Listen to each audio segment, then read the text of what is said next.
Yes breaking news చూస్తున్నాం. అక్రమంగా నడుస్తున్న బైక్ ట్యాక్సీలపైన ఫడ్నవీస్ ప్రభుత్వం తీవ్ర ఆగ్రహం వ్యక్తం చేసింది. నిబంధనలను ఉల్లంఘిస్తూ ఎలాంటి ప్రభుత్వ అనుమతులు లేకుండా బైక్ ట్యాక్సీ సేవలను అందిస్తున్నటువంటి ప్రముఖ రైడ్ హేలింగ్ సంస్థలైనటువంటి ఓలా, ఊబర్, ర్యాపిడో యాప్లను తమ డిజిటల్ ప్లాట్ఫామ్ల నుండి తక్షణమే తొలగించాలని Google Play Store, Apple App స్టోర్లనైతే మహారాష్ట్ర సైబర్ డిపార్ట్మెంట్ ఆదేశించింది. ఈ మేరకు ఐటీ చట్టం 2000లోని సెక్షన్ 79 క్లాస్ 3B కింద 2 టెక్ దిగ్గజాలకు కూడా అధికారిక నోటీసులు జారీ చేసింది.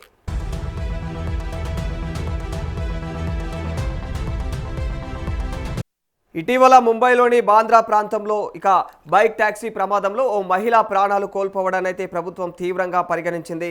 మరి రాష్ట్ర రవాణా శాఖ మంత్రి ప్రతాప్ సర్నాయక్ ఆదేశాల మేరకు సైబర్ క్రైమ్ డిపార్ట్మెంట్ ఈ కఠిన చర్యలు చేపట్టింది. అనుమతులు లేని ఈ బైక్ ట్యాక్సీల వల్ల అయితే ప్రయాణికుల రక్షణ గాల్లో దీపంగా మారిపోయిందని ప్రభుత్వం ఆందోళన వ్యక్తం చేస్తోంది. డ్రైవర్ల బ్యాక్గ్రౌండ్ వెరిఫికేషన్ లేకపోవడం, సరైనటువంటి ఇన్సూరెన్స్ సౌకర్యం లేకపోవడం, అత్యవసర సమయాల్లో స్పందించే వ్యవస్థలు కరువవ్వడం వంటి అంశాలనైతే గూగుల్, యాపిళ్లకు పంపిన నోటీసుల్లో ప్రధానంగా ప్రస్తావించారు.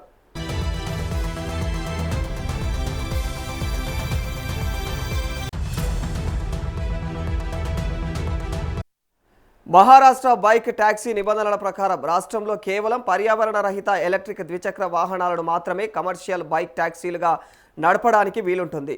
అయితే ఓలా, ఊబర్, ర్యాపిడో సంస్థలు ఈ ఈవీ పాలసీని పూర్తిగా అయితే బేఖాతరు చేస్తూ వేల సంఖ్యలో పెట్రోల్ బైకులను అయితే రోడ్లపైకి తెచ్చాయని చెప్పేసి రవాణా శాఖ స్పష్టం చేసింది. ఆర్టీఓ అధికారులు విధించేటువంటి జరిమానాలను కంపెనీలే తిరిగి చెల్లిస్తూ డ్రైవర్లను కూడా ప్రోత్సహిస్తున్నాయని, ఇది చట్టాన్ని అపహాస్యం చేయడమేనని చెప్పేసి అయితే మంత్రి మండిపడ్డారు. మరి రోడ్లపైన అక్రమ వాహనాలను ఆపడం కంటే కూడా వాటికి మూలమైనటువంటి యాప్లను డిజిటల్ స్టోర్ల నుంచి తొలగించడమే సరైనటువంటి మార్గం అని చెప్పేసి అయితే ప్రభుత్వం ఈ నిర్ణయం తీసుకుంది.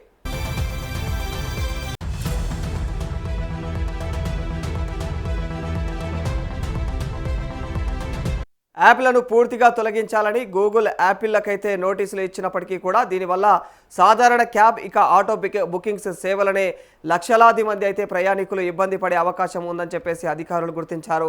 మరి యాప్ స్టోర్ల నుండి యాప్లను పూర్తిగా తొలగిస్తే మిగతా సేవలు కూడా నిలిచిపోతాయి. కాబట్టి మరి కేవలం బైక్ ట్యాక్సీ ఆప్షన్ను మాత్రమే ఆ యాప్లలో నిలిపివేస్తేలా అయితే సరికొత్త సాంకేతికత లేకపోతే చట్టపరమైనటువంటి మార్గాలను అన్వేషిస్తున్నట్టుగా కూడా సైబర్ విభాగానికి చెందినటువంటి ఒక సీనియర్ అధికారి తెలిపారు.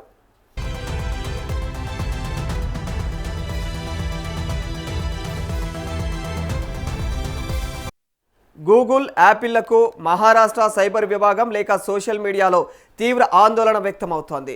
ఓలా, ఊబర్ సేవలు మహారాష్ట్రలో పూర్తిగా బంద్ అయ్యాయనే ప్రచారం నెట్టింట అయితే విస్తృతంగా జరుగుతూ ఉంది.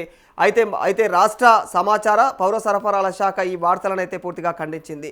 సంస్థల పూర్తి సేవలపైన అయితే ఎలాంటి నిషేధం లేదని చెప్పేసి స్పష్టం చేసింది. కేవలం చట్టవిరుద్ధంగా సాగుతున్నటువంటి బైక్ ట్యాక్సీలపైన మాత్రమే రవాణా శాఖ సైబర్ క్రైమ్ విభాగం ఉక్కుపాదం మోపుతుందని స్పష్టం ఇచ్చింది. మరి ప్రభుత్వ ఆదేశాలను పాటించినటువంటి పక్షంలో కూడా గూగుల్, యాప్ల సంస్థలకు కూడా చట్టపరమైనటువంటి చర్యలను ఎదుర్కోవాల్సి ఉంటుందని చెప్పేసి నోటీసుల్లో మహారాష్ట్ర ప్రభుత్వం హెచ్చరించింది.